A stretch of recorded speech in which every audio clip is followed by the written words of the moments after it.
Bonjour à tous. Merci d'être venus aussi nombreux à notre étape du cycle Renaissance industrielle qui a lieu ici en Alsace, à Mulhouse.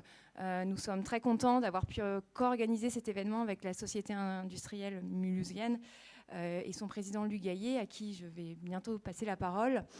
Comme on est très sensible au respect du temps et que nous avons pris un tout petit peu de retard, je vous propose de lancer sans plus attendre la vidéo introductive de Madame la ministre chargée de l'Industrie, Agnès Pannier-Runacher, qui s'excuse de ne pas pouvoir être avec nous aujourd'hui, qui parraine ce cycle depuis son début, donc depuis son commencement à Paris en septembre 2020. Aujourd'hui, c'est la 3e étape en région. Nous irons ensuite à Saint-Malo, et puis nous aurons d'autres étapes sûrement en 2022. Le but du cycle, et je le rappelle pour ceux qui ne le connaissent pas, est de faire émerger des solutions issues du terrain pour espérer une renaissance de l'industrie en France. Donc c'est un cycle qui a pour but d'être hyper concret. On veut chasser les grands discours pour aller vers des choses très pragmatiques. On part du principe qu'il y a énormément d'acteurs publics ou privés en France qui œuvrent quotidiennement et depuis des années à maintenir des activités industrielles en France. Et on pense que c'est en partant de ces bonnes solutions, de ces bonnes pratiques, qu'on va pouvoir redensifier notre tissu industriel français.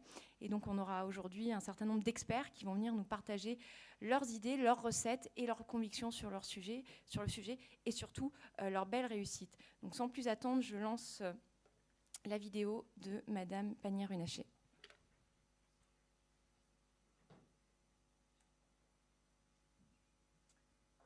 Entendu, je suis une buse en informatique.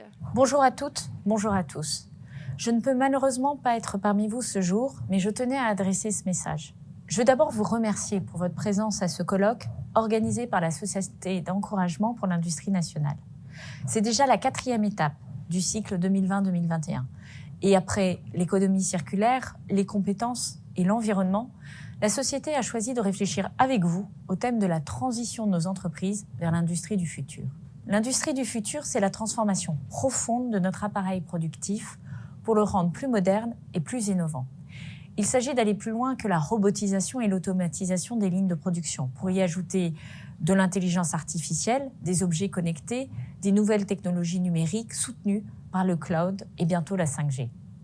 Cette transformation, elle est indispensable pour assurer la compétitivité de notre industrie et pour continuer à créer des emplois industriels en France, bien loin de l'image qu'on peut avoir de l'automatisation. N'ayons pas peur de le dire, la robotisation et l'automatisation de nos chaînes de production industrielles, c'est de l'emploi, de la souveraineté et de la richesse en plus pour notre pays. Cette amélioration nous permettra en effet de relocaliser des productions qu'on nous présente aujourd'hui comme perdues, en réduisant les coûts de production. Les exemples sont nombreux et je pense notamment au secteur du textile, avec la récente relocalisation de la production de baskets en Ardèche ou la réouverture d'une filière lin en Grand Est, dans les Hauts-de-France et en Normandie. C'est la raison pour laquelle le gouvernement soutient un mouvement massif de modernisation des entreprises industrielles. La mise en place du plan pour la numérisation de l'industrie en 2018 et son accélération à travers le plan France Relance ont permis d'enclencher un rattrapage technologique de notre écosystème industriel. En particulier, le guichet Industrie du futur de France Relance a soutenu la modernisation de près du tiers des entreprises industrielles. Dans le Grand Est, ce sont ainsi près de 460 projets qui ont été soutenus, représentant plus de 55 millions d'euros d'aide. Nous avons également mis en place un programme de 10 000 diagnostics numériques cofinancés avec les régions pour permettre aux entreprises de formuler leurs besoins et de tirer tous les bénéfices de la transition vers cette industrie 4.0.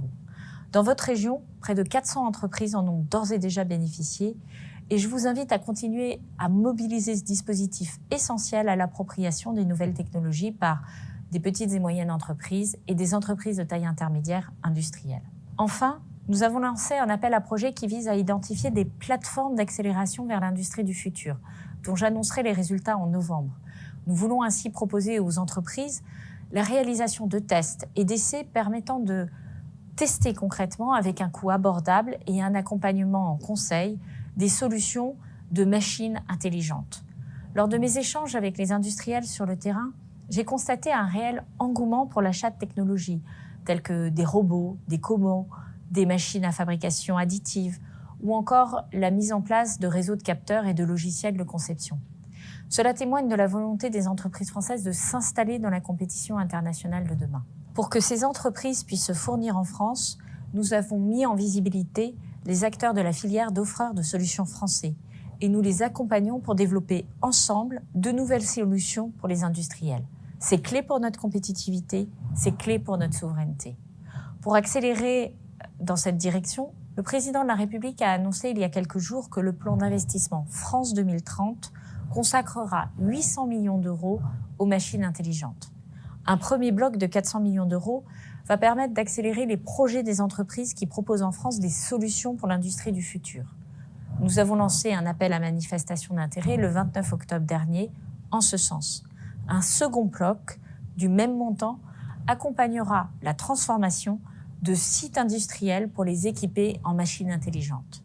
L'industrie du futur est notre avenir. Soyez-en convaincus et lancez-vous dans cette transformation. Nous serons à vos côtés. Je vous remercie.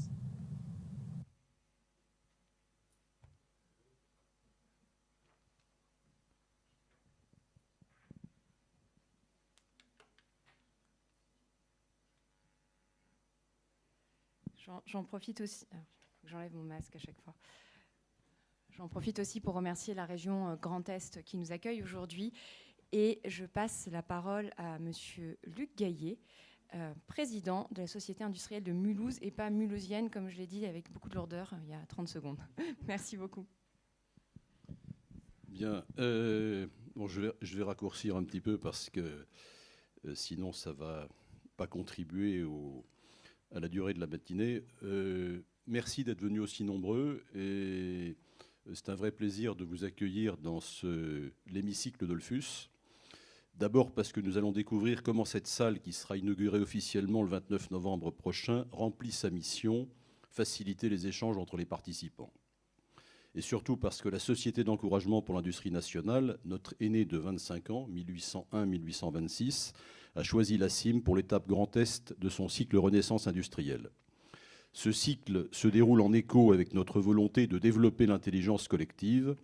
Sans un rebond de cette dernière, les défis auxquels nos territoires, la France et l'Europe sont confrontés ne pourront pas être surmontés. Cette intelligence collective est la combinaison des intelligences collectives de la sphère publique et de la sphère privée. Et s'agissant du développement économique en général et de l'industrie en particulier, la sphère privée, ce sont avant tout les entrepreneurs dont la première mission est de développer leurs entreprises. Mais leur connaissance des mécanismes économiques, leur expérience de la dynamique des organisations, leur capacité d'innovation et de management de projet rend leur apport indispensable pour un développement économique performant. Leur faible disponibilité individuelle rend nécessaire un engagement plus collectif et c'est le rôle de nos organisations d'entrepreneurs. C'est entre autres le rôle de la Société d'encouragement au niveau national et de la CIM à l'échelle Sud-Alsace.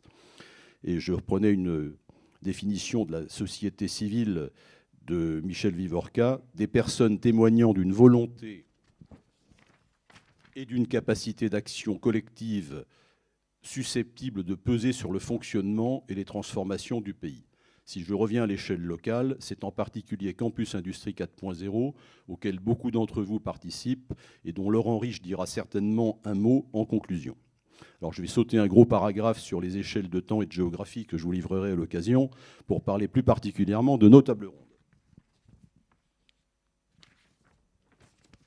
Donc, avec la Société d'encouragement, les participants et les deux animateurs que je remercie, Anaïs Voigilis et Laurent Bodin, nous avons vraiment préparé ces deux tables rondes afin qu'au-delà du plaisir des échanges, elles fassent progresser l'intelligence collective. La réflexion collective qui sera ensuite consolidée à l'échelle nationale par la Société d'encouragement. Table ronde numéro 1. Comment accompagner les industriels vers l'industrie 4.0 ? Le concept d'industrie 4.0, industrie du futur, est né il y a une dizaine d'années. Il regroupe un large éventail de technologies et de méthodes destinées à améliorer la performance industrielle sur une très large palette de critères, performance technologique, organisationnelle et qualité, donc performance économique, mais aussi performance sociale et environnementale. C'est donc en fait une démarche de développement durable, puisqu'elle englobe les trois piliers économique, social et environnemental.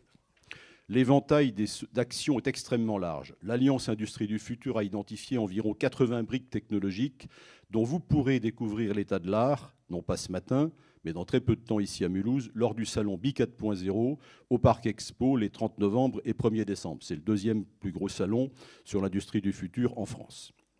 Dans une vision globale, la démarche Industrie 4.0 comprend deux grands volets, et la ministre l'a dit tout à l'heure. La transformation des entreprises actuelles d'une part, et d'autre part l'émergence d'offres françaises qui doivent avoir l'ambition de se positionner en champions mondiaux. La table ronde numéro 1 est surtout centrée sur le premier volet, la transformation des entreprises actuelles. Elle va être l'occasion de faire un point des diagnostics dont ont bénéficié plusieurs centaines d'entreprises à l'échelle du Grand Est et qui ont permis une large acculturation des entreprises vers l'industrie du futur, et d'autre part des réalisations qui sont déjà très nombreuses et très variées. Quelles difficultés, quels appuis pour la mise en œuvre, quels résultats obtenus par rapport aux résultats attendus.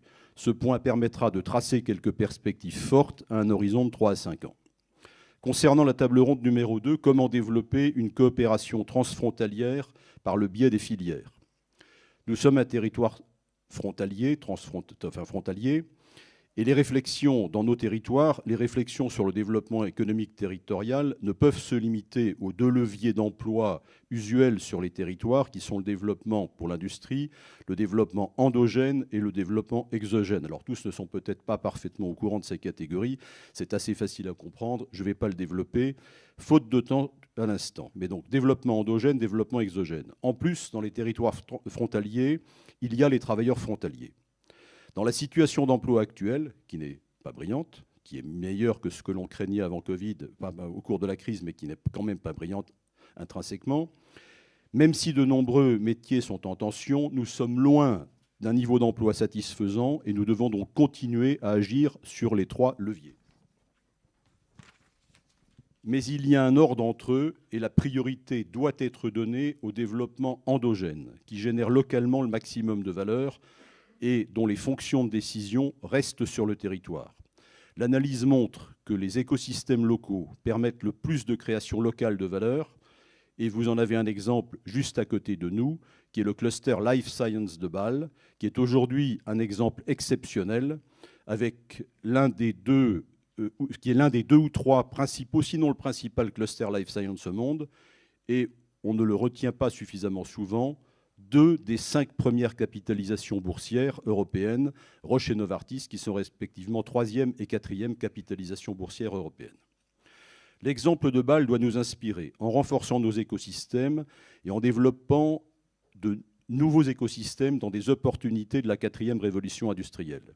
Mais pour aller plus vite, car nous sommes bien dans une compétition mondiale, il est intelligent de s'associer avec les territoires proches, qui peuvent être en France, dans le Grand Est ou en Franche-Comté, mais aussi en Allemagne et en Suisse. D'où cette idée de clusters bi- ou trinationaux posée aux intervenants de la table ronde numéro 2. Comment identifier des potentiels de coopération? Comment construire des projets bi- ou trinationaux forts? Comment accélérer la mise en œuvre de ces projets? Voilà pour les 2 tables rondes. En conclusion, jouer collectif dans nos territoires d'industrie. Lors de la première révolution industrielle, la réussite exceptionnelle de Mulhouse a été rendue possible par le jeu collectif des industriels rassemblés à la CIM, qui était le premier technopole en France. Nous leur rendons aujourd'hui hommage en renommant nos espaces événementiels Dollfus, ici, Coquelin, MIG, Schlumberger et Zuber. Notre responsabilité collective est de reconstruire la même dynamique industrielle, aussi bien dans les technologies issues des 3 premières révolutions industrielles que dans les opportunités de la 4e. Au XIXe siècle, la sphère publique était infiniment moins développée qu'aujourd'hui. Faisons un véritable atout des moyens dont la sphère publique dispose et de l'intérêt qu'elle porte aujourd'hui à la renaissance industrielle. Avec un tas d'actions qui sont lancées, donc je saute aussi un paragraphe pour essayer de raccourcir mon texte. Le dernier sujet que je voudrais encore aborder en conclusion, c'est l'image de l'industrie et l'imaginaire lié à l'industrie. Si la dernière décennie a vu le début d'une évolution culturelle favorable, celle-ci est encore insuffisante pour attirer les jeunes vers l'industrie. Nous devons nous engager encore plus dans les démarches French Fab portées par la BPI, Mais aussi en Alsace, j'aime le projet pour l'été prochain, Jeux, Art et Industrie Mulhouse, l'Industrie Magnifique Strasbourg ou Eloquencime. Donc c'était rapide, je fais en diagonale pour respecter un peu le timing, je ne sais pas combien de temps j'ai pris exactement, et je vous repasse, Anaïs, le micro.